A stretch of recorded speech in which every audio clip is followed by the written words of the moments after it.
I knew when I started the brand, I knew it had to stand for something. Now, I feel like I've done the groundwork, and now I can just make stuff that I think is sick because people know what S2N stands for.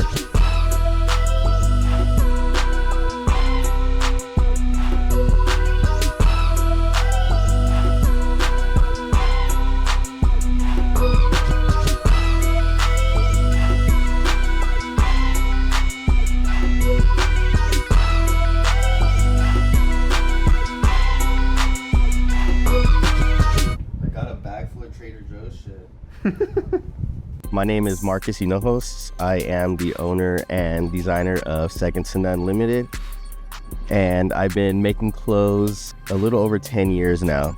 I always tell people my brand exists for the same reason it shouldn't exist, which is there's so many other brands. All these brands would follow me on Instagram, and then I would see what they'd make, and I kind of felt like my own personal style was better than what they were making.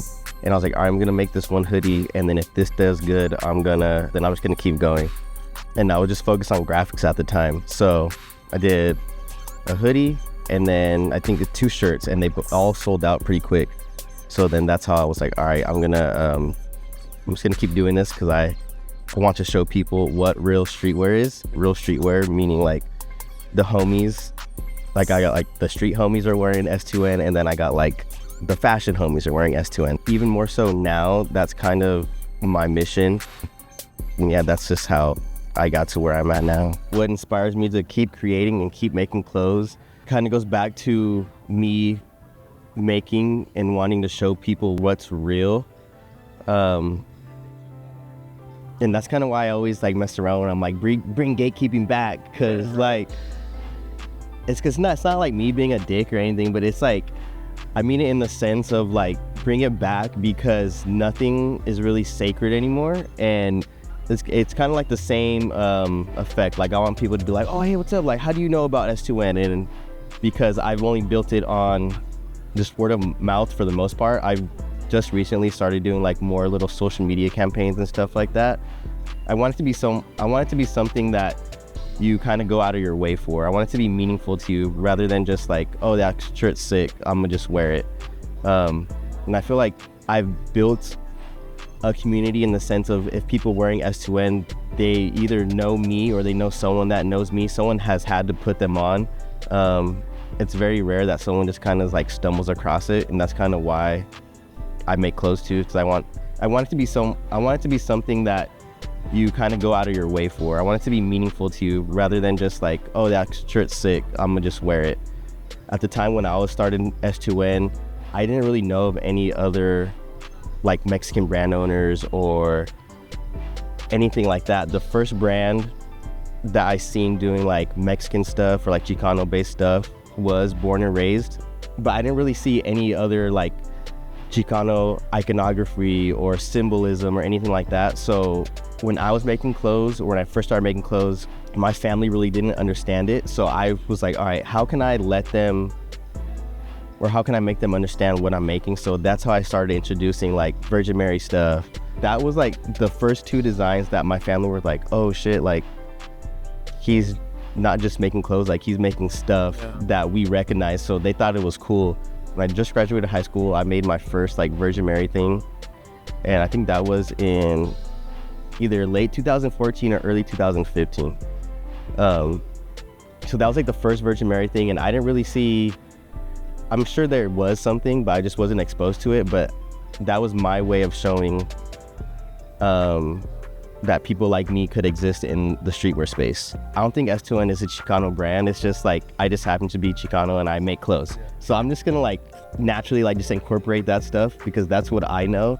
Looking at a lot of stuff now, especially that I've been doing it for a while, it's kind of just a little forced and kind of like a cop-out. Like, all right, we're gonna be a Chicano brand and we're just gonna make stuff with Virgin Marys on it, Mexican flag and stuff like that and call it a day. So I always like to just tell myself and other people like, it's not a Chicano brand, it's just a brand owned by a Chicano, and I'm gonna make clothes.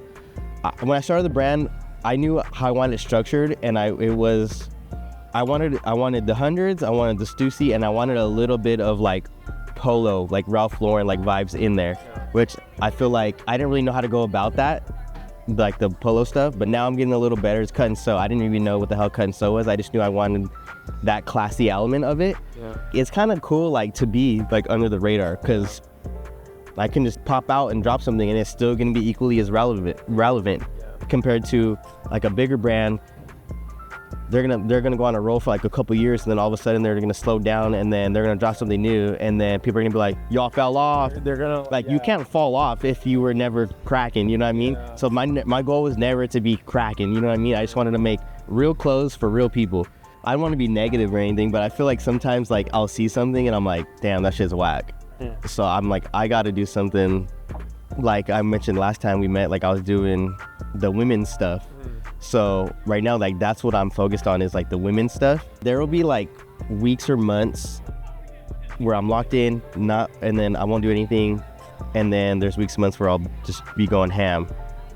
I literally left like not a corporate job, but it was, you know, corporate vibes, like cubicle type shit, whatever. I couldn't get up from my desk. I gotta call project manager and be like, hey, like I need the measurements for this design. Like, what do I do? We don't have them. Move on to the next one. And it's like, fuck, like good ass job, best job I ever had. And this wasn't for me. And I feel like there's a lot of like I've been doing it for a while, and I feel like throughout the years of me doing it, have been other people or other brands and stuff that have been doing something similar that have like popped off, which, you know, shout out them.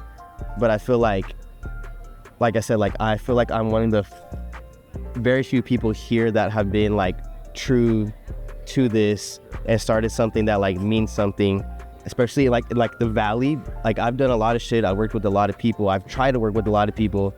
A lot of stuff has fell through, and it's not like through bad relationships. It's just shit that just didn't end up working out. Yeah, I want to just continue to show people like this is real. This is how you should do it. You know what I mean?